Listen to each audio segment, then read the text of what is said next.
நடக்கணும், திருமணத்தில் வேகமாக கல்யாணம் நடக்கணும் அப்படின்னா இந்த மாதத்தில் சிவாலய வழிபாடு வெகு சிறப்பாக இருக்கும்.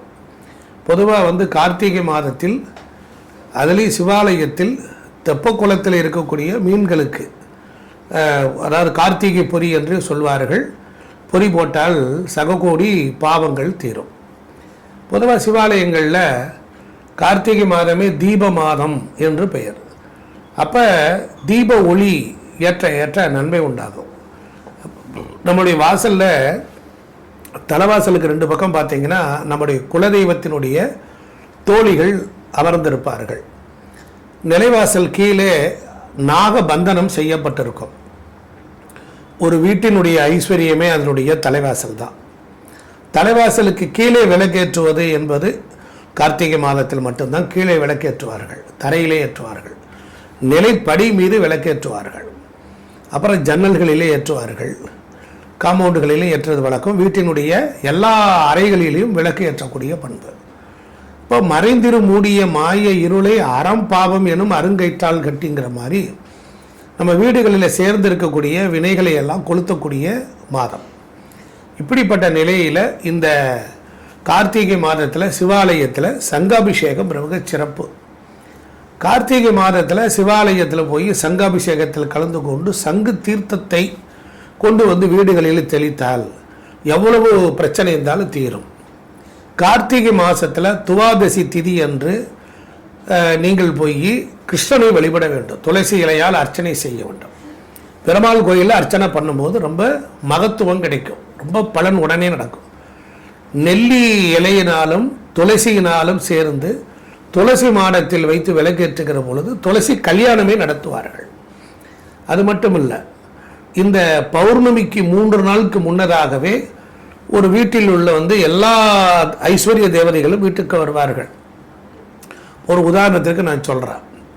இப்போ உதாரணத்திற்கு நீங்கள் விளக்கேற்றுகிற பொழுது அந்த விளக்குக்குள்ளர நல்லெண்ணெய் விட வேண்டும், அதில் ஒரு விரலி மஞ்சள் போட வேண்டும், அதற்குள் ₹1 காசாக இருக்க வேண்டும்.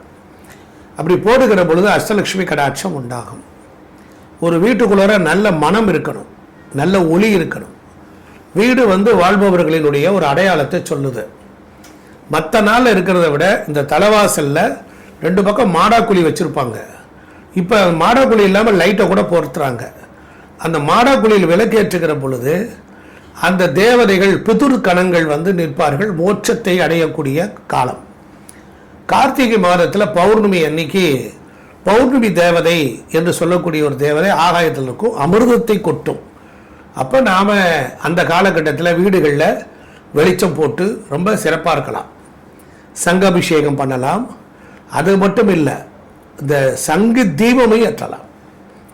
சங்கு தீபம் ஏற்றப்படுவது அது என்ன சங்கு தீபம் அப்படின்னா, ஒரு வலம்புரி சங்கு இருக்கும். அந்த வலம்புரி சங்கில் துடைத்து விட்டு அதில் நெய்யை நிரப்பி, காராம்பசுவினுடைய நெய்யை நிரப்பி அதில் முனையில் திரி, வாழைத்தண்டு திரி, இல்லை என்றால்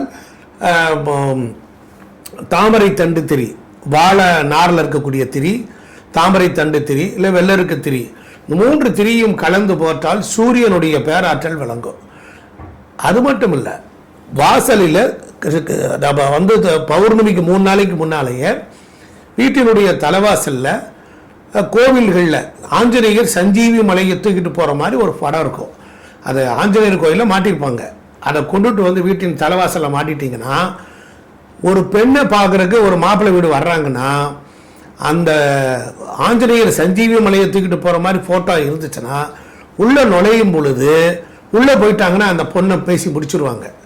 ஒருவேளை கிரகங்கள் ரொம்ப கொடூரமாக இருக்குது அப்படின்னா அந்த காலத்தில் என்ன பண்ணுவாங்கன்னா, மாப்பிள்ளை வீடு வரும் பொழுது ஆஞ்சநேயர் சஞ்சீவி மலையை தூக்கிட்டு போட்டிருக்க மாதிரி படத்தை மாட்டியிருப்பாங்க. உள்ளே மாப்பிள்ளை வீடு வரப்போகிற நேரத்தில் அந்த பொண்ணு பகஸ்டே ஆகிடுவா, வீட்டுக்கு தூரம் ஆகிடுவா. இப்போ வீட்டுக்கு சுத்தம் இல்லாமல் போயிட்டான்னா என்னாகும், ஆஞ்சநேயர் படத்தை கழட்டித்தான் ஆகணும். புரிஞ்சிருச்சுங்களா? ஒரு பொண்ணுக்கு கிரகங்கள் ரொம்ப கொடூரமாக இருக்குது, பிரச்சனை இருக்குது அப்படின்னா இந்த மெத்தேடை அந்த காலத்தில் கடைப்பிடிச்சாங்க. ஆஞ்சநேயர் சஞ்சீவி மலையை கொண்டு வரக்கூடிய படமும் வீட்டுகளில் இந்த கார்த்திகை தீபத்தன்று வைத்து வணங்கும் பொழுது எவ்வளவு கொடிய பிரச்சனைகளையும் ஆஞ்சநேயர் தீர்த்து வைக்கிறார். துளசி மாடம் எங்கே இருக்கிறதோ அங்கே ராம் ராம் என்று கார்த்திகை பௌர்ணமி என்று 1008 தடவை சொல்லுகின்ற பொழுது அந்த குடும்பத்தில் நல்ல கணவனை தேர்ந்தெடுக்க வாய்ப்புகள் கிடைக்கிறது. ஒரு ஆணுக்கு நல்ல மனைவியும் ஒரு பெண்ணுக்கு நல்ல கணவனும் அமையக்கூடிய காலம் கார்த்திகை மாதம், திருமண மாதம் என்று சொல்வார்கள். குழந்தையே உருவாகல, கருவே உருவாகல அப்படின்னா கரு உருவாகக்கூடிய மாதம் விருச்சிகம். அந்த விருச்சிக ராசியில சூரியன் இருக்கிற பொழுது இப்படி இந்த விருச்சிக ராசியில் ஆண் பெண் சேர்க்கை, உடல் சேர்க்கை, பிரிந்தவர்கள்லாம் ஒன்று சேரக்கூடியது. கோயிலில் போய் விளக்கேற்றினால் நாம் நம்முடைய விருப்பத்தை இறைவன் நிறைவேற்றி தருகிறார். இதே மாதிரி தான் இந்த மாதத்தை அலட்சியமாக விட்டுறாதீங்க. காலையில் எழுந்த உடனே சூரிய உதயத்திற்கு முன்னால் குளித்து விடுங்கள். அப்படி நீங்கள் குளித்தீர்கள் என்றால் 14 லோகத்தில் இருக்கிற புண்ணிய தீர்த்தத்தில் நீராடியதற்கு சமானம். இவ்வளவு சிறப்பு வாய்ந்த கார்த்திகை மாதத்தில் நீங்கள் விட்டு விடுவீர்களா? சந்திப்போம். நன்றி, வணக்கம். திருச்சி.